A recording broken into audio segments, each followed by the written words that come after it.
Hello friends, आज इस video में हम चर्चा करेंगे कि इक्विटी मार्केट को एक नया रिस्क जो है आता हुआ नज़र आ रहा है और इक्विटी को नया रिस्क क्या है वो समझेंगे इस वीडियो में। और इस वीडियो के माध्यम से हम सारी बातें आपके साथ करना चाहेंगे कि भाई मेरा व्यू क्या है इक्विटी मार्केट को और स्पेशली कमोडिटी मार्केट के अंदर। तो देखिएगा, आज की इस वीडियो में सबसे पहले एक डिस्क्लोज़र मैं आपको दे दूँ। पिछले तकरीबन 1.5 साल से हमने अपने पोर्टफोलियो में मेजरली इन्वेस्टमेंट की हुई है गोल्ड के अंदर, और सेकेंडरली हमने इन्वेस्टमेंट अभी हालांकि सिल्वर में भी हमने की थी, लेकिन उस बीच में प्रॉफिट बुकिंग की थी। और अभी हाल फिलहाल पिछले 1.5-2 महीने से हमने सिल्वर में दोबारा से एग्रेसिव पोजीशंस बनाई है। तो ये बात ध्यान रखिएगा कि जब इन प्राइस पर आप गोल्ड या सिल्वर खरीदते हैं तो आप एक हाई रिस्क जोन के अंदर चले जाते हैं। तो इस समय पर गोल्ड में और सिल्वर में हाई रिस्क तो है, लेकिन हाई रिटर्न्स की प्रोबेबिलिटी भी है। मैं ये तो नहीं कहूँगा कि लो रिस्क है और रिटर्न्स हाई हैं, नहीं, हाई रिस्क है इस समय पर कमोडिटीज़ के अंदर और हाई रिटर्न्स की पॉसिबिलिटीज़ हैं।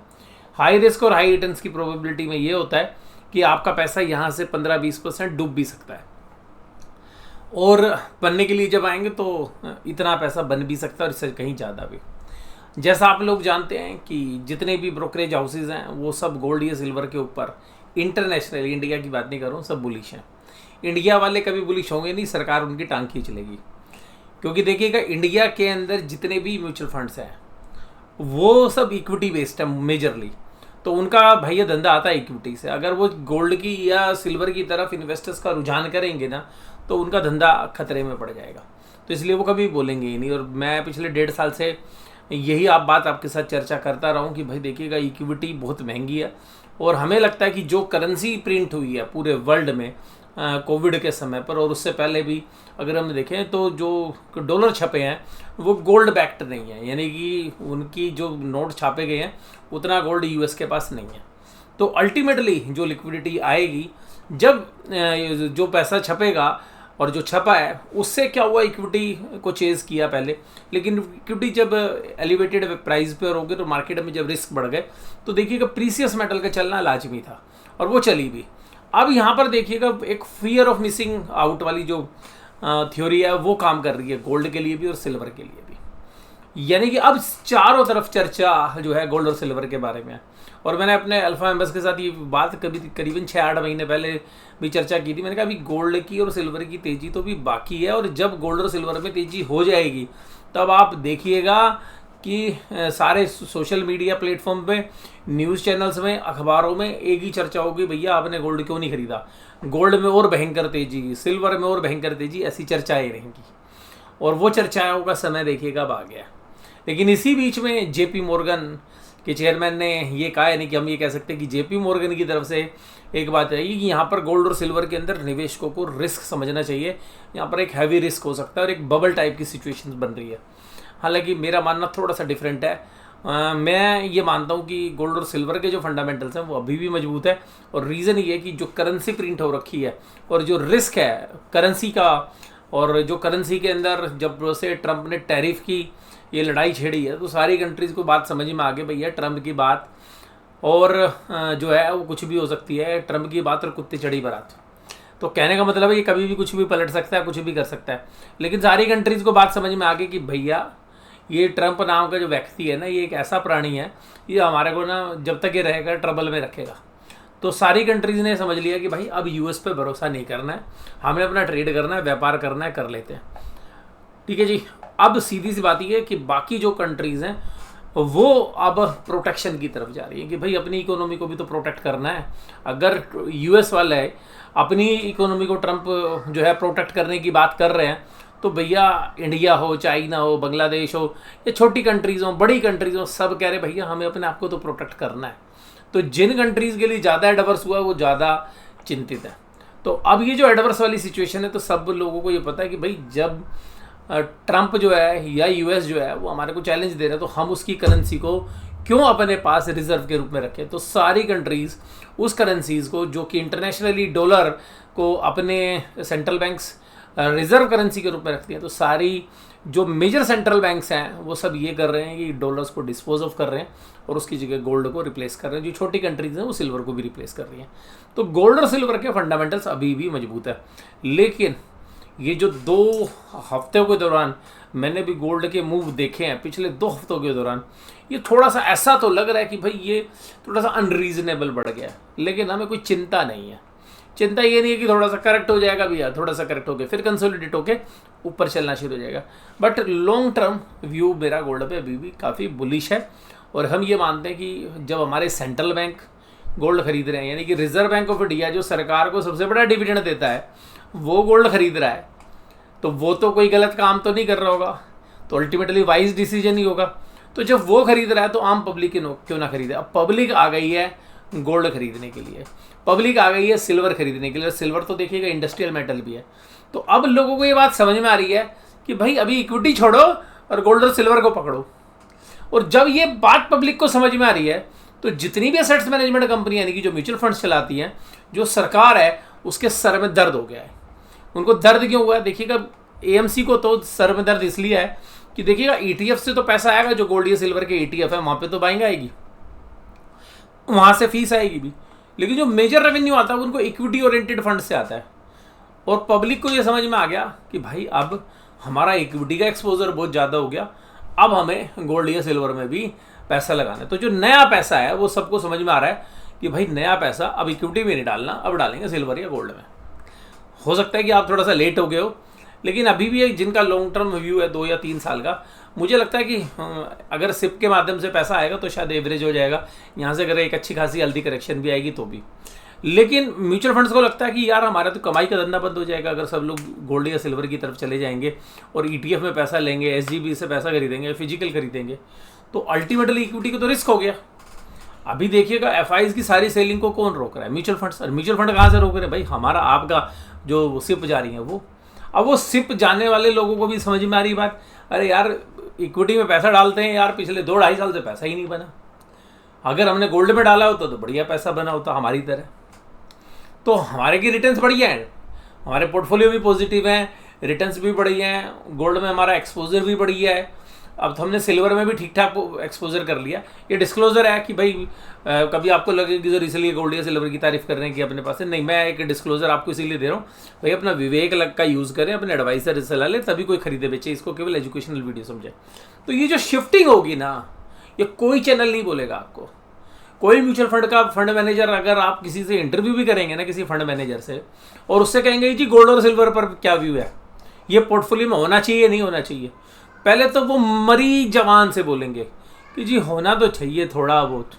कितना होना चाहिए जी? 2-4-5% होना चाहिए। लेकिन अब वॉइस इतनी ज़्यादा है, साउंड इतनी ज़्यादा है गोल्ड सिल्वर की, वो ये भी नहीं कह सकते। तो वो क्या कहेंगे, 8 से 10% आपके पोर्टफोलियो में नहीं होना चाहिए, इससे ज़्यादा नहीं होना चाहिए।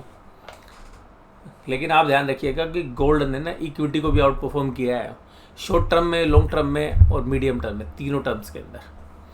और सबसे खास बात यह है कि रात को चैन से सोए हो आप, यानी कि इक्विटी वाला रिस्क भी नहीं था गोल्ड में, तो वो भी एक बेनिफिट था। तो इसका मतलब ये कि अगर आपने रात दिन भाई जब इक्विटी में आप इन्वेस्टमेंट कर रहे हो और आपकी घर में जो औरतें बैठी हैं भैया वो गोल्ड ले रही है और अपने जो भी अपनी कार्य शैली है उसमें वो व्यस्त है, वो आपसे ज़्यादा स्मार्ट इन्वेस्टर्स बन गई। तो बिना मेहनत के ज़्यादा बड़ी इन्वेस्टर वो बन गई क्योंकि भैया गोल्ड ने परफॉर्म किया।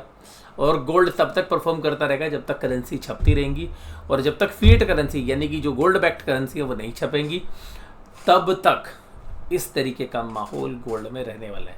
एक बबल है इक्विटी मार्केट में भी है, मैं मानता हूँ गोल्ड में भी हो सकता है कि एक बार करेक्ट हो, लेकिन जो करेंसी प्रिंट हो गई हैं, जो वर्ल्ड में करेंसी है, वो करेंसी कहाँ जाएंगी? वो करेंसी तो वापस जानी नहीं, तो जो छप गई वो तो छप गई। तो हो सकता है कि करेक्शन आए, 10 दिन चले, 15 दिन चले, 2 महीने चले, 4 दिन चले, 6 दिन चले, 6 महीने चले, लेकिन अल्टीमेटली गोल्ड और सिल्वर पे जो है ऊपर ही जाना है। जाना इक्विटी को भी ऊपर है, लेकिन इक्विटी भी एलिवेटेड प्राइस पे।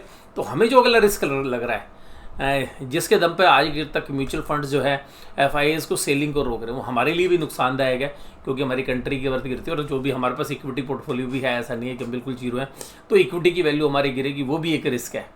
तो अल्टीमेटली जो म्यूचुअल फंड्स हैं, अगर उनके इन्फ्लोज कम हो गए, किसके लिए? इक्विटी खरीदने के लिए। रीज़न बड़ा सिंपल है, क्योंकि अब इन्वेस्टर्स को एक अवेयरनेस आ रही है कि भाई मैं तो गोल्ड या सिल्वर खरीदूंगा। अब जो गोल्ड या सिल्वर खरीदेंगे तो इसका जो रीज़न एक दूसरा भी आ रहा है, क्योंकि गोल्ड और सिल्वर थोड़ी सी सेफ असेट्स हैं, ये बैंकों में भी रिस्क आएगा, क्योंकि जो बैंकों की एफडी वगैरह हैं वहाँ से निकल कर भी पैसा गोल्ड या सिल्वर में आएगा। और ये हमें देखने के लिए मिल रहा है कि अभी जो दिवाली का सीज़न आपको देखिएगा उसकी शुरुआत हो चुकी है, नवरात्रि चल रहे हैं, तो ये जो पूरा फेस्टिवल सीजन जो क्रिसमस तक चलने वाला है, वहाँ पर अगर आप देखेंगे तो अभी इन्वेस्टर्स के पैसे निकलने शुरू हुए हैं गोल्ड या सिल्वर के लिए। तो ये जो बाइंग आई है पिछले 2 हफ्तों के दौरान, यहाँ पर हमने देखा पिछले 2 हफ्तों में मीडिया भी बहुत ज़्यादा एक्टिव रही है। मतलब मीडिया के अंदर मैं ये कह सकता हूँ यूट्यूब के ऊपर जो चैनल्स हैं वो सब गोल्ड सिल्वर की बात कर रहे हैं, जो स्टॉक मार्केट की बात करते थे। तो यहाँ पर जो बात हम 1.5 साल पहले करते थे, जहाँ से हम 50% ऊपर हैं, वहाँ पर अभी सब लोग वो बात करते हैं। तो हालांकि जिन्होंने भी 15 दिन पहले भी पैसा लगाया वो भी 8-10% की तेज़ी के साथ बैठे हुए, उनको भी मतलब इक्विटी से अच्छी रिटर्न मिली है शॉर्ट टर्म में भी। तो अब कहने का मतलब ये है कि भाई सबसे बड़ा जो रिस्क है ना स्टॉक मार्केट में वो ये है कि जो इक्विटी के फंड्स हैं ना, वो अगर अब गोल्ड और सिल्वर को चेज़ करते हुए नज़र आ रहे हैं और हमें लग रहा है कि आगे चल के और बढ़ेगा, तो ये इक्विटी के लिए एक सबसे बड़ा रिस्क है। और अब देखिएगा सरकार क्यों नहीं चाहती कि आप गोल्ड खरीदें, क्योंकि देखिए जब आप गोल्ड खरीदते तो फॉरेन करेंसी में पेमेंट करनी पड़ेगी, और गोल्ड किसी भी प्रोडक्टिव एक्टिविटी में काम करेगी नहीं। कि भाई अगर कोई फैक्ट्री लगाओ, कोई कारखाना लगाओ, कोई दुकान खोलो, तो उसमें क्या होगा, 4 लोगों को रोजगार मिलेगा, धंधा मिलेगा, सरकार को टैक्स मिलेगा। गोल्ड आपने खरीद लिया, सरकार को एक बार टैक्स दिया, आपने अपनी सेविंग कर ली। अब वो गोल्ड के प्राइस तो इंटरनेशनल भाव की वजह से बढ़ रहे हैं। अब जितनी सरकारों ने नोट छाप रखे हैं, किसी भी सरकार ने, तो उसको ये पता कि यार मैंने नोट तो छाप रखे लेकिन इतने की असेट्स तो है ही नहीं मेरे पास। क्योंकि आज से अगर हम 200 साल पहले जाएं तो जितनी भी करेंसी छपती थी उसके बदले में उतना ही गोल्ड होता था। तो अब वो ना तो इंटरनेशनली है और ना यहाँ पे। तो जो कंट्रीज़ यहाँ पर ये देख रही है कि भाई यूएस के अंदर जो डॉलर के अंदर जो डी-डॉलराइजेशन है वो होने वाला है या होगा, तो जो आज से 5 साल लगे, 10 साल लगे, और जो यूएस का डेट है वो भी एलिवेटेड लेवल पे है, तो जो चाइना जैसी कंट्रीज़ हैं वो इस बात को समझ रही हैं कि भाई ये जो करेंसी रिस्क है ये आएगा, आज नहीं आया 2 साल बाद आएगा, 4 साल बाद आएगा या 5 साल बाद आएगा। तो उस रिस्क को देखते हुए सारे सेंट्रल बैंक्स ये बात को समझते हैं कि भाई गोल्ड रखो अपने पास। और जो कंट्रीज़ गोल्ड नहीं रख रही है वो सोच रही है मैं बिटकॉइन रख लूँ या बाकी, तो जो ये चाइना या इंडिया या रशिया जैसी कंट्रीज़ वो नहीं चाहेंगी बिटकॉइन रखना, क्योंकि उसमें भी कंट्रोल मेजरली यूएस का ही है। तो अल्टीमेटली जो कंट्रोल है जो क्रिप्टो करेंसीज है उसमें भी अगर हम देखें तो यूएस की डोमिनेंस है, तो इसीलिए वो गोल्ड जो है एक बेटर चॉइस है। सिमिलरली सिल्वर के अंदर क्या है कि जो लोग गोल्ड नहीं खरीद पा रहे तो सिल्वर और जो मेटल्स ज्वेलरी गोल्ड में नहीं बना पा रहे वो जनरली आगे चल के सिल्वर का मिक्स जो है गोल्ड के साथ ज़्यादा हो जाएगा, जिससे भी गोल्ड की डिमांड है। दूसरी गोल्ड सिल्वर के जो है इंडस्ट्रियल यूज़ हैं, चाहे वो पावर जनरेशन के अंदर है, चाहे वो ईवीज़ के अंदर है, चाहे इलेक्ट्रॉनिक्स के अंदर है, चाहे इलेक्ट्रिकल इक्विपमेंट्स के अंदर है, तो बहुत जगह पर सिल्वर के यूज़ है। तो सिल्वर पर भी हमारा सिमिलर व्यू है। तो अल्टीमेटली अब आप इस बात को ध्यान से समझिएगा कि यहाँ पर गोल्ड और सिल्वर में जो रिटर्न्स आई हैं वो काबिल तारीफ़ है। 30 दिन की रिटर्न्स जो है गोल्ड के अंदर तकरीबन 11% है, 6 महीने की रिटर्न 27% है। सिल्वर के अंदर जो रिटर्न्स हैं वो 13.5% है, 13.5% की रिटर्न्स हैं 30 दिन में। 6 महीने के अंदर 35% की रिटर्न्स है। एक साल में 50% की सिल्वर में रिटर्न है और 50% की गोल्ड में रिटर्न्स है। तो ये जो रिटर्न्स हैं इनको देख के ना खुशी तो बहुत होती है, लेकिन बहुत लोगों का कलेजा भी फूक जाता है। जो लोग कहते हैं जी इक्विटी में रखा हमने और हमारी तो इक्विटी 10% और नीचे हो गई, हमारे पास तो स्मॉल कैप और मिड कैप था, उनका कलेजा भैया दुखता भी बहुत होगा। अल्टीमेटली जिन्होंने इक्विटी से गोल्ड में स्विच कर लिया उनको तकरीबन जो अल्फा जनरेट हुआ है इक्विटी के सामने वो 10% तो लॉस और 50% का आपको गेन, यानी कि तकरीबन 60% का हुआ है। तो जिन लोगों ने भी गोल्ड या सिल्वर पिछले 1-1.5 साल में एक्यूमुलेट किया उन्होंने बहुत ही वाइज डिसीजन जो है लिया है, और हमें लगता है कि अभी इसमें और तेज़ी रहेगी। उसके फंडामेंटल रीजंस हैं। और अगर हम ये उन लोगों को सुने जो न्यूमरोलॉजी के हिसाब से हिसाब लगाते हैं, यानी कि अंक शास्त्र के हिसाब से अगर बात करें तो अंक शास्त्र भी ये कह रहा है कि अगला साल 1 नंबर बन रहा है 2026, 2 और 2 4 और 6 10, एक नंबर बनता है और एक नंबर रिप्रेजेंट करता है सन को, और वहाँ पर एक गोल्ड की अच्छी खासी तेजी हो सकती है। उसके बाद अगला साल 2 नंबर बनता है, जहाँ पे सिल्वर जो है वो चंद्रमा का प्रतीक है, जिसमें चांदी के कलर की होती है, वहाँ पर अच्छा मूव आ सकता है। और उसके बाद तीसरा नंबर आ रहा है, अगर हम 2028 में 3 नंबर बृहस्पति का होता है, और उसमें भी ये बात की जा रही है कि भाई अगर 3 नंबर होगा तो फिर वो चांदी को गोल्ड को जो है तेजी देता है। तो हो सकता है कि अगले 3 साल के अंदर आपको 2026 और 2028 स्पेशली गोल्ड बहुत अच्छा करता हुआ नजर आए, और 2027 स्पेशली सिल्वर के लिए अच्छा हो सकता है। ये केवल एक प्रेडिक्शंस हैं, जो न्यूमरोलॉजी जानते हैं उनकी इस तरीके की प्रेडिक्शंस हैं, और मुझे इस पर काफ़ी हद तक विश्वास भी है, बट मैं इसको एंडोर्स नहीं कर रहा हूँ कि भाई ऐसा होगा। बट हाँ, मैं आपको पहले ही डिस्क्लोज कर चुका हूँ, क्योंकि भाई इक्विटी हमें महंगी लग रही है, दूसरी हमारे पास बेस्ट अपॉर्चुनिटीज़ यही है। डेट मार्केट में भी अब देखिएगा, लोग बोलेंगे आपको, म्यूचुअल फंड्स वाले बोलेंगे अरे वहाँ नहीं डालना, गोल्ड सिल्वर मत डालो यार, तुम डेट में डाल लो। भैया डेट में क्यों डाल लो? डेट में 6% की रिटर्न मिल रही है भैया, बॉन्ड यील्ड घट गई है, इन्फ्लेशन घट रही है, तो अल्टीमेटली सरकारें और नोट छापने का प्लान कर रही हैं। तो भाई सरकार को तो बोरिंग्स कर रही है, सेंट्रल बैंक गवर्नमेंट उसको भी तो बोरिंग कर रही है, तो जितना सस्ता कर्जा होगा सरकार को मिलना है। तो भैया अगर सरकार को 5% या 6% पे दोगे तो आप ये समझ लीजिए कि आप अपनी मनी को लूज़ कर रहे हैं। अल्टीमेटली जो रियल इन्फ्लेशन है वो डेटा में गवर्नमेंट के में है ही नहीं, ये हमारा आकलन है, ठीक है जी। क्योंकि इन्फ्लेशन अगर आप रियल टर्म में देखो, जो चीज़ें आप खरीदते हो जो आपकी बास्केट में, और जो गवर्नमेंट की इन्फ्लेशन कैलकुलेटर की बास्केट में, उसमें दोनों में फ़र्क है। तो उसका जो वेटेज है, जो गवर्नमेंट की बास्केट में इन्फ्लेशन के लिए जो चीज़ें ली हैं, और जो चीज़ें हम रोज़मर्रा में इस्तेमाल करते हैं, उन दोनों के बीच में फ़र्क है। हमारी इन्फ्लेशन आज भी आपको देखिएगा 7% 8% पे मिलेगी, लेकिन सरकार की जो डेटा है, जो सरकार की बास्केट है, उसमें 2% की आपको या 3% की इन्फ्लेशन मिल रही है। तो मुझे लगता है कि आज की ये वीडियो काफ़ी यूज़फुल रहेगी आपके लिए। वीडियो में जुड़े रहने के लिए आपका धन्यवाद। Thank you very much.